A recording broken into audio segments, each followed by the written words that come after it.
here we are in the week of the sun.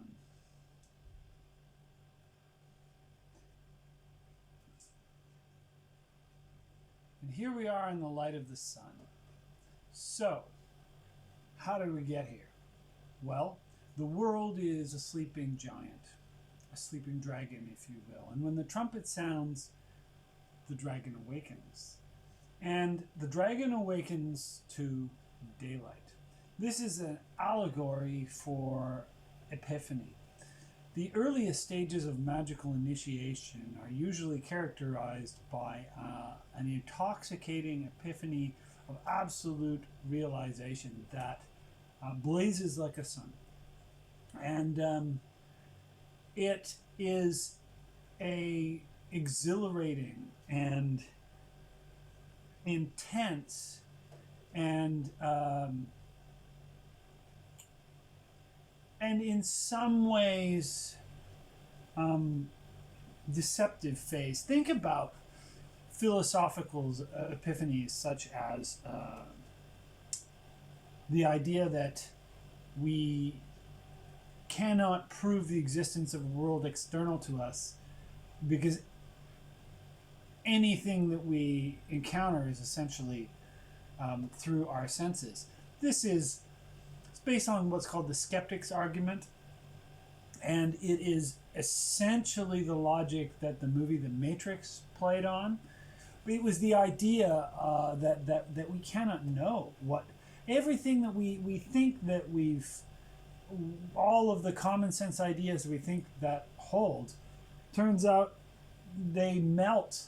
And when the awakening sounds that trumpet, remember we talked about Shin and the Shemha Mepharash. Shemha Mepharash is Shemesh, right? First letter is Shin, middle letter is Mem, last letter is Shin. Shemesh means the sun. So there's something solar in the emergence of this awakening, this trumpet, which sounds the 360 degrees of the circle. And out of this awakening comes a concept of self that is intoxicatingly powerful. I remember when I first had those philosophical insights, I thought that I was the only person who ever realized that, and that I was somehow gifted or special or otherwise, illuminated. Because, and here's the thing, the experience of the sun is a real illumination, but it's by no means the last illumination in the series, the chain reaction that initiation sets into motion.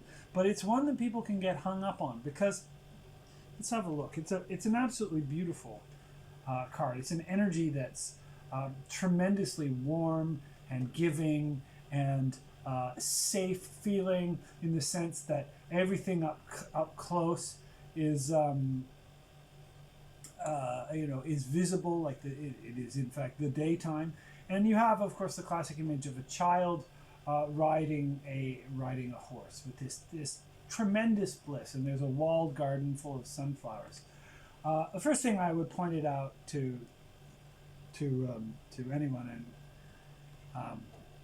is that this is an insurance nightmare. Absolute peril. A naked little baby on a stallion. The next frame of this picture is a naked baby crying, not on a stallion. And I'm being funny, but my point is that there is something incredibly intoxicating and yet also naive about this brilliant energy. I don't get me wrong, I'm certainly not down on the sun, but I do want to discuss the fact that the sun is a card whose light conceals a darkness, which is to say, in the daytime we cannot see further than our own solar system. So the depths of the universe are we are blind to them.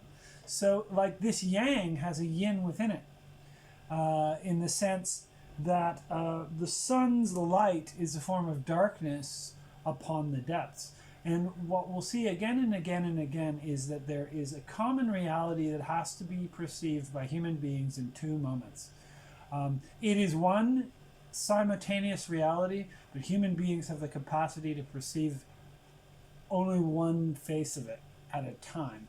And this is the forward face of the sun. And of course, psychologically, this is connected to the ego. This is really the fruit of the revelation, and it's the power of self. It is the story, it's the self at the center of a magical story that is exhilarating and exciting, and the self is important. And we see this interesting development of a walled garden. And a walled garden suggests an outside and an inside. So there is a sense of the elect. We are the chosen. We are the ones who have the knowledge. I am the one who has, received the illumination. There begins a process of distinction between the self and the other here, because this is a localized perceptual illumination.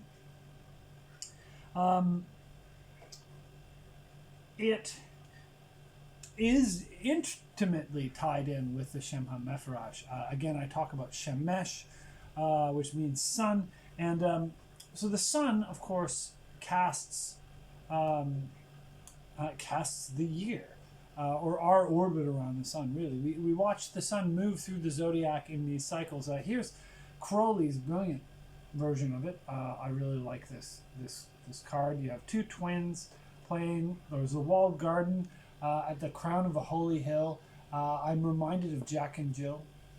Jack and Jill went up the hill to fetch a pail of water. Jack fell down and broke his crown, and Jill came tumbling after.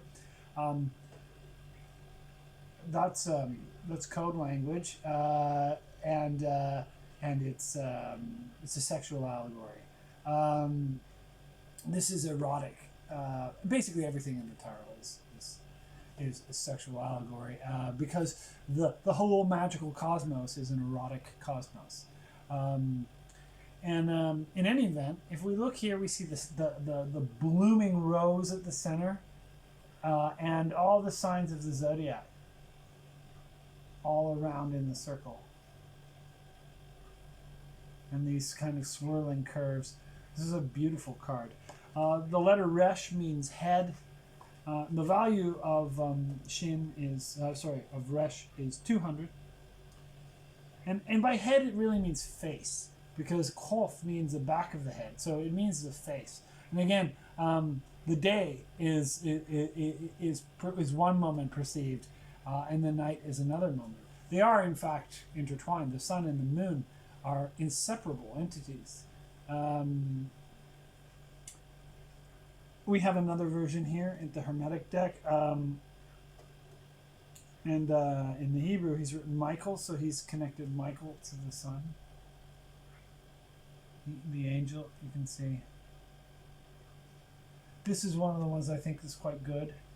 I like this deck a lot, but it's it's a person who developed, I think, their art so that they could make a tarot deck, and it's one of the earliest, most detailed systems. It's great.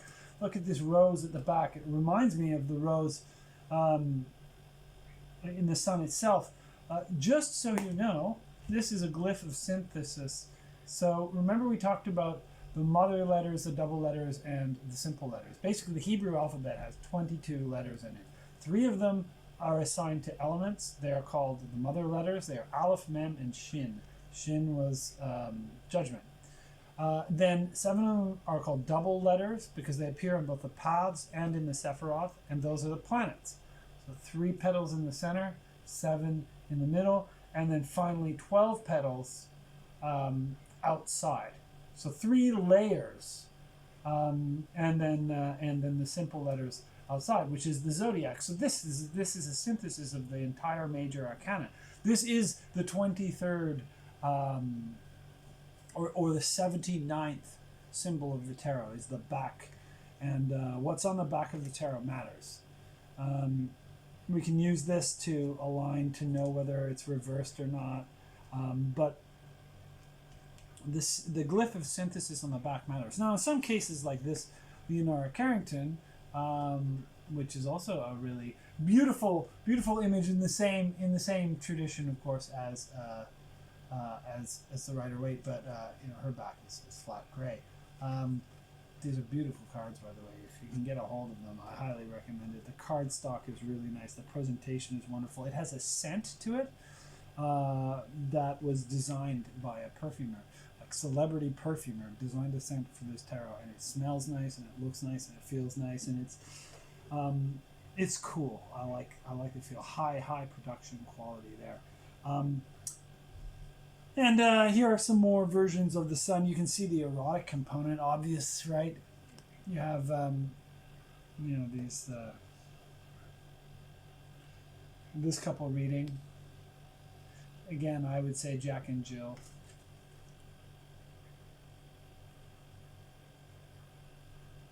The Italian deck here. I really like this. It's the Ancient Italian deck, it's called. It's really nice. Speaking of ancient Italian decks, actual ancient Italian decks, this is the Visconti Sforza, the Pierpont Morgan, who I believe is actually J.P. Morgan. I think J.P. Morgan. I live in Hong Kong, and when I worked in a bar, I worked for bankers who would ask me to read for them sometimes. And one guy said, "Oh, yeah, Pierpont Morgan. Yeah, that's J.P. Morgan's middle name." So I guess maybe he lent his name to the library that holds this.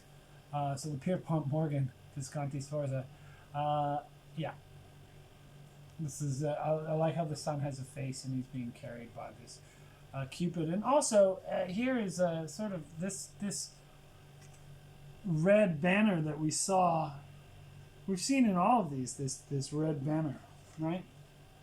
So this is a very old theme. And here it kind of looks like Leo, right? So this could be the nodes of, I've seen as the nodes of the moon, but this is kind of like the symbol of Leo. I don't want to push it too far, though. All right, and the Tarot of the Holy Light, once again, has very explicitly the erotic connection here. We have a solar god who's clearly Apollo or Orpheus, probably Apollo, right? Because he's got the lyre, and I believe Apollo invented it. I think it's a lyre, a harp at any rate, and this is Orpheus's instrument. So Apollo or Helios, yeah. So what does this all indicate? It's a symbol of daytime, of the year as a unit, of the casting out of night, the clarification of everything, the concept of self supreme. And there's stories, right? We have stories about the sun. And the stories kind of go that there's a dark side to the sun, right? Apollo is also the bringer of plagues. A lot of the old books, like Crowley in particular, sometimes said that this card can indicate sudden death in a reading. Okay, maybe. I've heard some contention about it, but I can see where it is. I mean, to valorize this card as the card, this is the card you want to see. If you're, you're worried about what's going to happen, you see this, woo, it's awesome. But I mean, remember, people overheat in the sun. Someone recently, I guess in the last few years, was climbing a mountain here in Hong Kong near my house, and they died of heat stroke. I can't think of a worse way to die. Honestly, heat stroke is an awful feeling. So here's the takeaway. People, hydrate. This is the path of the sun. Hydrate. The sun creates deserts. The sun is it's like Yeats said in the Second Coming, right? He talks about a sphinx arising in the desert of the Anima Mundi, gaze as pitiless as the sun. The sun is merciless. The sun is brilliant and shines upon everything, but it's merciless. So it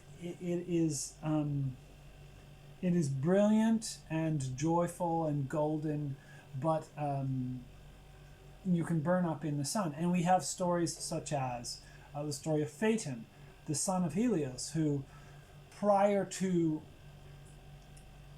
gaining enough experience decided, Dad, I want to ride your chariot. I want to, you carry the sun across the sky. I want to ride it. He says, please, no, no, no. But eventually he one way or another, he gets his way and he gets to ride the chariot, and this proves fatal for him because he can't control the chariot. And this is like I think of the drunkenness that comes with early initiation. We have to have kind of a certain amount of perspective, because the initial blast of magical and mystical awareness can be so overwhelming. So Phaeton's spinning all around the sky, can't control the chariot. Zeus zaps him out of the sky, and that's that. But it's a great tragedy. Similarly, Icarus, right? So Daedalus and Icarus are getting away from Crete, from the maze of the Minotaur, and so Daedalus builds these wings out of wax and feathers, and so he gets his son Icarus, and they fly away. But he knows the limits of his technology, right? He appreciates the limits of his technology, but his son, who has been bequeathed an incredible tool, doesn't actually really respect its limits, and so he flies too close to the sun, the wax melts, and he falls, and this is why we have the Icarian Sea, which is one of the seas in Greece. So there's loads of warnings about the sun, and the sun is to be enjoyed but respected. And what will happen inevitably is the peak, the illumination, will rise and then fall, like it's a Robert Hunter line. He was a lyricist for the Grateful Dead. The seeds that were sown now burst into bloom and decay. The night comes so quiet, it's close on the heels of the day. It's one of my favorite songs. But the point is that this impression that there's the impression that you'll be at the peak of your game forever, for eternity. The illusion of being immortal is quite present here. So in other words, this can be a manic card. This can trigger manic episodes, and in the initiative systems that bring people through the theater of realizations, that is magical initiation, and is the tarot. There's an early stage, sometimes called the Zelator stage, and it often results, and I could be mistaken, but my general impression is that young men are the most susceptible to it. Young men in their early 20s, they get a little bit of realization, and they'll take a massive ego boost, and they'll think they're gods and fly too close to the sun. So these are all the warnings I give. Let's have a look at a few more of these. Yeah, here's a nice one. This is a reproduction, right? This is one of the missing cards in the Kerry Yale, and so they've kind of made it up. But I like that you have this kind of reference to the world at the bottom, right? Because this is very similar to the world card in the Kerry Yale, and of course we have the sun in Elise Ursa's deck, the Blood and Ink Tarot, and this is I think shows because it's a deck that has a lot of shadow in it, but this does show the kind of the cruelty that the sun can represent. Notwithstanding, we like the sun. So What else can we say about this path? Well, it turns out this path is actually very, very, very rich. So the number 19. So I go out on a limb and say 19 is pretty much my favorite number. I love the number 19. The number 19 is a prime number, which means that it's divisible only by itself and the number 1. And it is also a figurate number, meaning that if you imagined each unit, 1 through 19, as a little circle or a ball, cannonball even, right? So if you had 19 cannonballs, remember how when we were talking about, say, 21, we have 1 circle, 2, 3, 4, 5, 6, and 6 layers, an order 6 triangular number, it has the value of 21. Okay, well now we're going to take it to another level. So we've seen triangular numbers. Interestingly, you could see a number such as 9 is a square number, right? As is 4. Now, if you have, imagine you have 9 spheres, right? And so they'll have four little intersections. You could stack a square of 4 on top of it. They would rest there, and they would have one intersection at the top, and you rest 1 at the top. That's a pyramidal number. 1 over 4 over 9. This is a square-based pyramid. Now imagine it's 1 over 4 over 9 over 4 over 1. So that's 1 plus 4 plus 9 plus 4 plus 1. That's called an octahedral number, and it forms an octahedron. Here is a demonstration. So this is a diagram. It's not realistic. It's a map. But here we have the middle plane. There's 9 units, and above it is 4 units, and above that is 1, and below 4 and below 1. So we are back at the discussion of the octahedron. So the octahedron just comes up again and again and again. So it was assigned to air by Plato, so it symbolizes air. Air is the element that's most closely associated to Tiphereth. It finds its root in Tiphereth. So Tiphereth is 6, beauty, the sun, the child, the Christ center. And so the octahedron has 8 sides, 6 points, 12 edges, and 1 center and 3 internal paths. So we talked about in class 6 and 7 about how the octahedron basically gives us a total diagram of all 22 major arcana. So 3 in the middle, 6 on the outside, 3 paths through the middle, a sphere in the middle, 6 spheres on the outside, and then 12 edges in 3 groups of 4. Octahedron. Well, now we have another octahedron here. So this is an octahedron of 22, I tell you, and then this is an octahedron of 19. And it's in 5 planes, which is also useful to note, right? Fire, water, air, earth, and spirit. So we're seeing a lot of things converge. There's a lot of compression of the symbolism going in, and this is what we're going to see more and more and more is the fractal compression of what we know.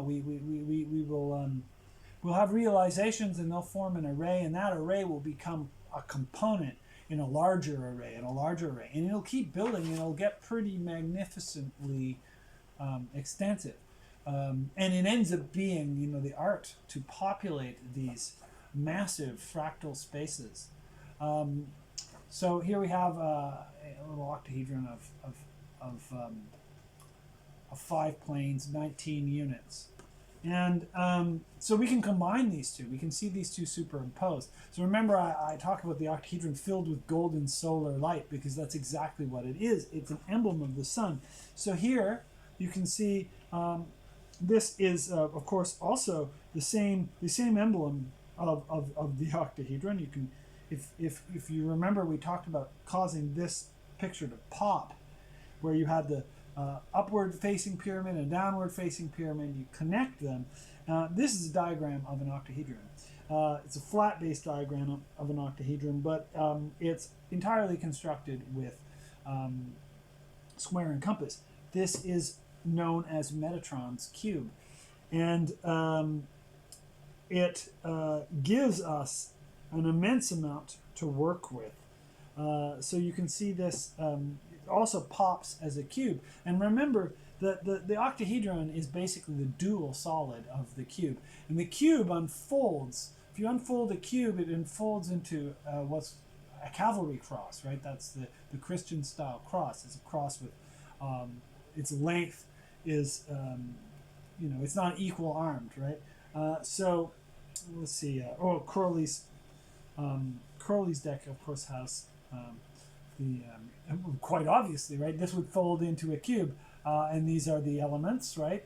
And this rose cross in the center with the glyph of synthesis. These are the major arcana, the colors of all the major arcana, and there's a further cross in the center. But these are cubes. It's a cube within a cube. The cubes also refer to the Masonic idea of the ashlars. So you have the rough ashlar, which becomes a smooth ashlar after the Masonic work is done. The ashlar is basically a stone that's unhewn. And then the Masonic work polishes the stone so that it can be fit into the temple. This is Masonic esoteric philosophy. But we're more focused right now. So the cube and the octahedron are both kind of equally connected here, but we're more concerned with the octahedron. There is, and remember, we can use that meditation to see ourselves, in there with the 22 paths. I want to show this is the one that I usually have. So this shows the flower of life, and there are 19 circles in the flower of life. The flower of life is 19 interlaced circles. So what's with 19? 19. There were studies done on the Quran, actually, that suggest that 19 is this uber major number to the Quran. It's apparently one of the master keys. The Quran is not a text that I'm really all that familiar with, but I know that it's, highly encrypted and filled with goodies, as it were. But 19 is one of the keys to it. There's been some studies done. So the universe is the hexagram. This is this statement that comes up when we first encounter the universe, right? Because 21 is the sum of all the numbers between 1 and 6, and we see in this version of the world, of the sun, the world is also there. So the world is hexagrammatic. World making is a hexagrammatic exercise, and so it seems that the hexagram gives us essentially the doorway to continuously producing these fractal systems. It would be interesting for you guys to look up, Koch snowflakes, which is a fractal snowflake, but also the cosmic snowflake of Frater Akkad. It's pretty wild, and it's a hexagramized tree of life. Frater Akkad was protege of Crowley's. They had a huge falling out, but he was a Canadian magician, and he was quite a brilliant geometricist. So he wrote some pretty cool stuff, Anatomy of the Body of God, and some other stuff I forgot off the tip of my tongue. But it's worth looking at because his geometries and stuff is very, very solid. And so geometry is very clear, what the philosophers call clear and distinct. It's very solar. Geometry cuts clean lines that don't dispute. You can't argue with it because the rules are simple, right? You have a compass and you have a straight edge. And that's why the Greeks liked it. It was revelatory and it eliminated chance. So I would even see geometry here, and by extension, actually, we'll get to that. The goddess who invented geometry. and many other things. But let me get to that because I want to talk about. So this is 19, and then this is 22, right? 19 and 22. So if you've maybe done a little work in with me before, or you've encountered the word abrahadabra with the Aleister Crowley, you know that 22 times 19 is 418. So if you were to mount this array of 19 units inside of this octahedron, you would absolutely have an emblem that resonated 418. We use the word makashana, which has 8 letters, to create an octahedron, or an octagram around this, and this will bear some interesting fruit later down the line. But I want you to know that makashana, of course, is also 418 through an 8-fold method. It can be spelled in many different ways. And commonly, abrahadabra has 11 letters, and it totals 418. But we also have this Greek example. So the Greek equivalent to gematria is known as isopsephy, which is basically counting piles. And they're by no means as it's, well, who knows. The Greek systems are different. Hebrew, as far as I know, is the best documented alphanumeric language in terms of the practice of doing the gematrias. But isopsephy is also pretty neat. And this says Pallas Athena, because Pallas Athena is the name of the goddess who invented, among other things, the bridle, Athens, who's the patron goddess of Athens. She's the goddess of wisdom and war. She emerged fully armed and armored from her father's head, like an epiphany that has, like a master stroke. I mean, she's the goddess of the master stroke, really.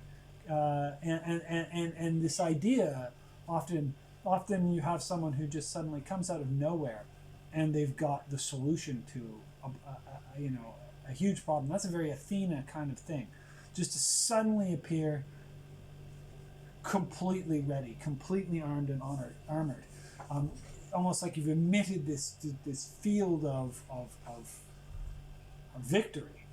And Pallas Athena is going to show up again and again and again and again throughout this work, because Pallas Athena is one of the energies, one of the entities, one of the intelligences that is closest to my work.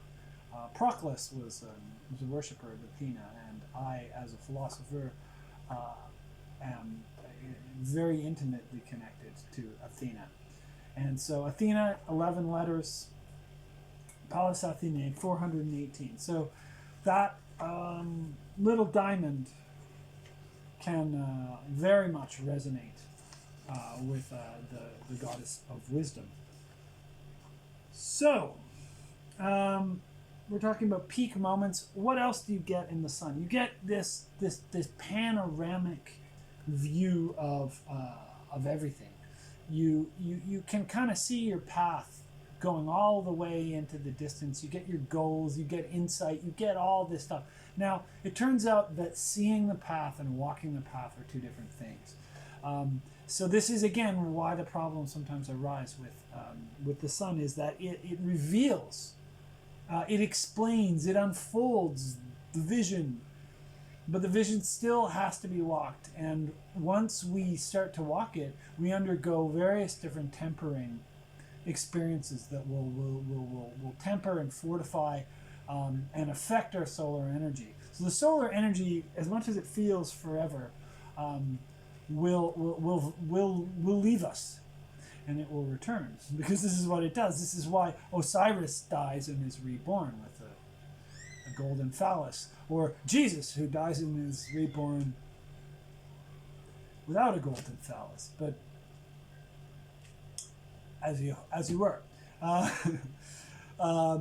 Who else would I see? Maybe Balder. Balder feels like, if you want to go to the Norse, the god of beauty, but so fragile, so fragile. So there's fragility to this. The sun is a fragile card.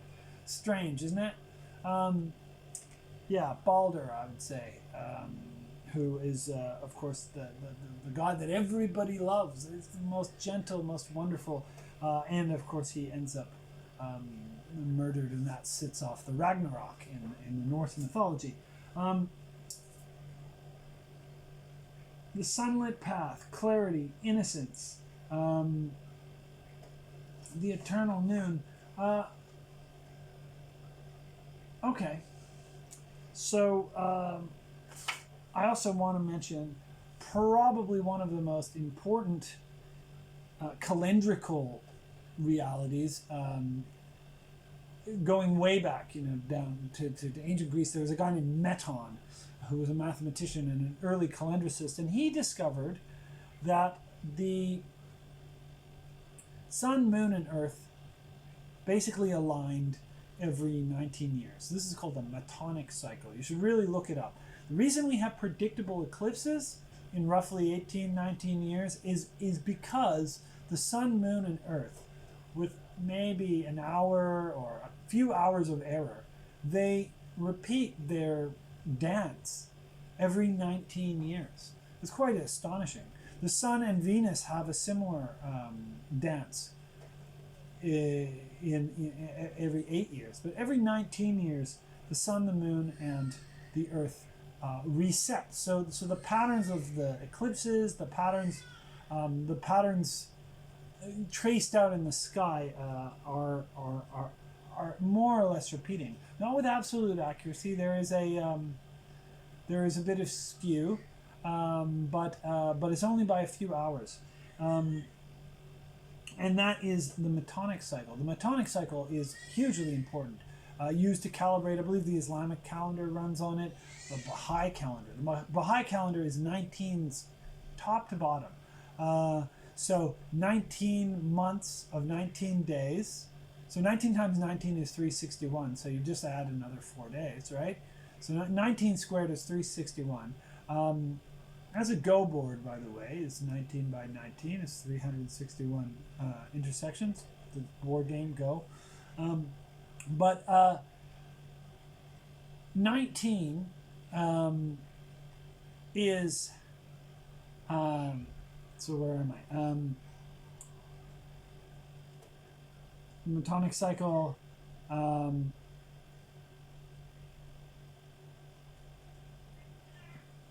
I'm just getting a little slip of the mind here.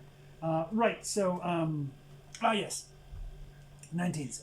Baha'i calendar, 19 days. They have 4 intercalary days. Right. They have a festival, but there's 19 days. They have 19 attributes of God. So 19 months of 19 days in 19-year cycles. Also in 19-year cycles. So like. The month is 19 days. The year is 19 months. There are 19-year cycles in the Metonic cycle. There are 19 Metonic cycles, and then there's larger scale things. So it's a fractal of 19. And the Baha'is see themselves as the continuation of the Abrahamic faiths. They are the synthesis and also the extension to other world religions, and involve a very ecumenical idea. So equality of men and women, equality of the races. The Baha'is are my mother became a Baha'i in the 80s, and I have nice things to say about the Baha'is. They're hard to pin down, though. They're kind of secretive. You ask them, okay, what's the key text? And they're, I don't know. So doesn't seem to be a key text. It seems to it's the fellowship is the key. But anyway, I don't want to talk too much about the Baha'is. They have a wonderful calendar, designed by a guy named Bab. So they had 2 prophets living at once who never met one another but passed notes. They lived in this Iranian prison, 150 years ago. And they passed notes, and the Bab developed this calendar called the Badi calendar, which means splendor. And then Baha'u'llah developed mystical writings and prophecy around it. And then later, Baha'u'llah's son, I believe, Abdul Baha, and that guy named Shoghi Effendi, they spread Baha'ism. And Baha'ism's focused in believe Haifa in Israel is where a lot of the Baha'i stuff is. But they're an interesting religion. They have a fantastic calendar. And also the Mayan calendar, especially the New Age Mayan calendar. Jose Arquias, who developed the Dream Spell calendar, which is now I see it getting some play, which is nice because it's an interesting New Age occult approach, and I was influenced by it when I started developing my calendars. Jose Arquias is famous for coining the term "time is art," and I live by that. I mean, time is art. We got to get out of this idea of time is money. Time is money. No, time is art. Now, money is a type of time, yes, but ultimately, fundamentally, time is creative. It's not a neutral medium of exchange. It's more valuable than that. It's gold, and this is alchemical gold. So, okay, the last thing I want to show you is an extraordinary little piece from, this comes out of Cliff Pickover's Zen of Magic Squares, Circles, and Stars. This has got to be one of the most valuable books that I have. It's not specifically an occult text, an esoteric text. This is filled with magic squares. You try to get like a magician's book on magic squares. It's usually kind of get mathematicians' books on magic squares. Get things like by Martin Gardner or by Cliff Pickover, because they've got the good stuff. The occultists kind of just have a couple. Here's this guy. I got this book called the Encyclopedia of Magic Squares. It's really not nearly as exciting as it purports to be, because it's just kind of his personal system of magic squares. There's only a couple magic squares, but they're permuted and they're rotated, and he gives every single rotation. So he puffs this book out to be this massive encyclopedia, but it's got very little variety, and that's what I found with most of the magic square work in Western occultism is just based on the planetary squares. We want to go way further than that. So, and further than just squares, Torii and, flowers of life. And so this book is super excellent. I mean, let's have a look at some of this crazy stuff. Spheres, you can see how much I've read this. So you've got these spheres, you've got these, all these different figures.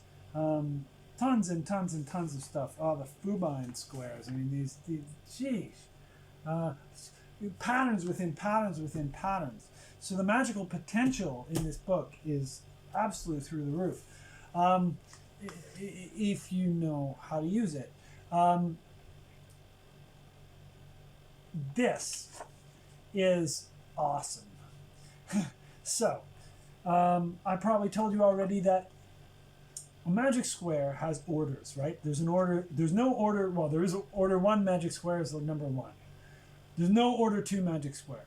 Order 3 magic square is the low shoe, or the magical square of Saturn.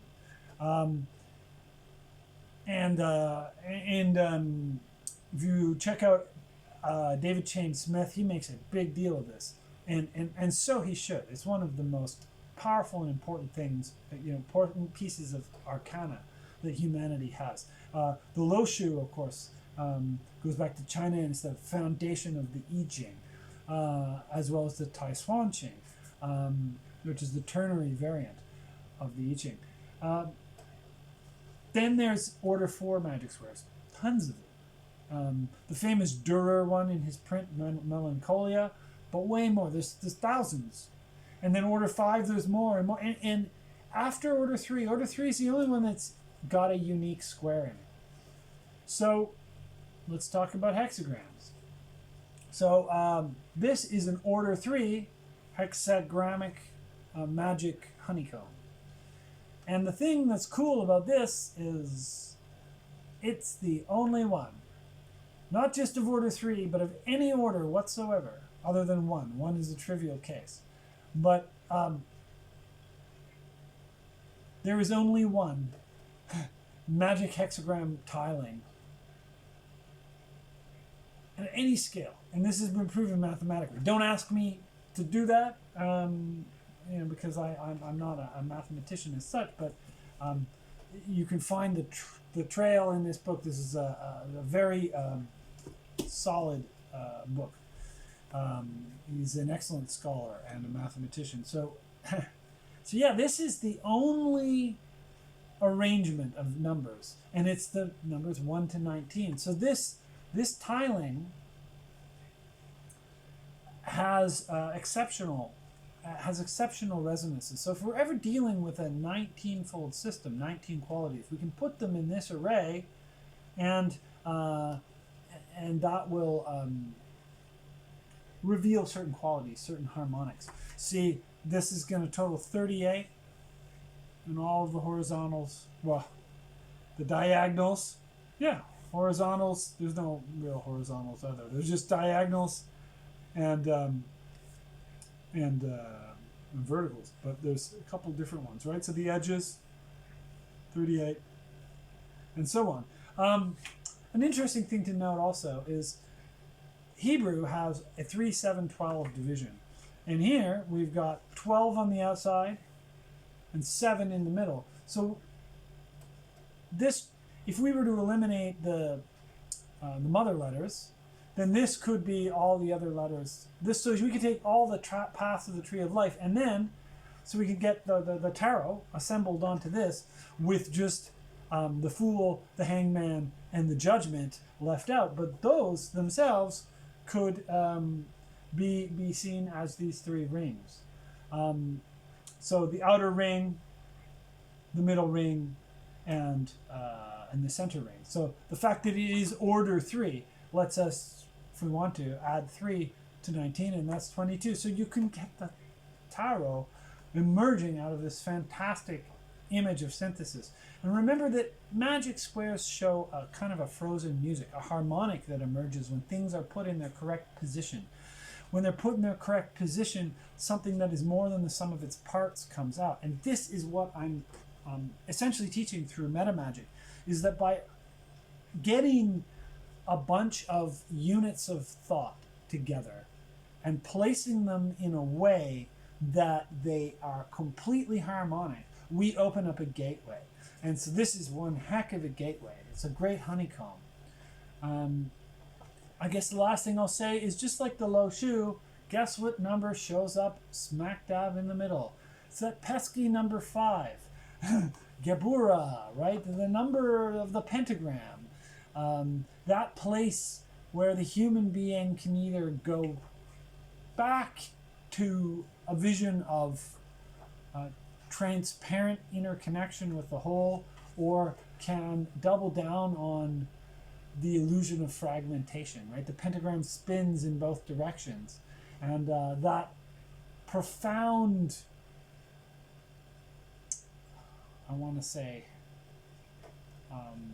razor's edge that number 5 represents, right in the middle of the low shoe, right in the middle of the order 3 19 magic honeycomb. Something to think about. So there's been a lot in this video, a lot of different components. Let them stew, let them bloom, let the flower of your epiphany just start to open. Enjoy the sun, but hydrate. Hydrate. And my name is Dr. Peter Deshemin. This is the Forest of Life Venus calendar, and I thank you for joining me. See you next time.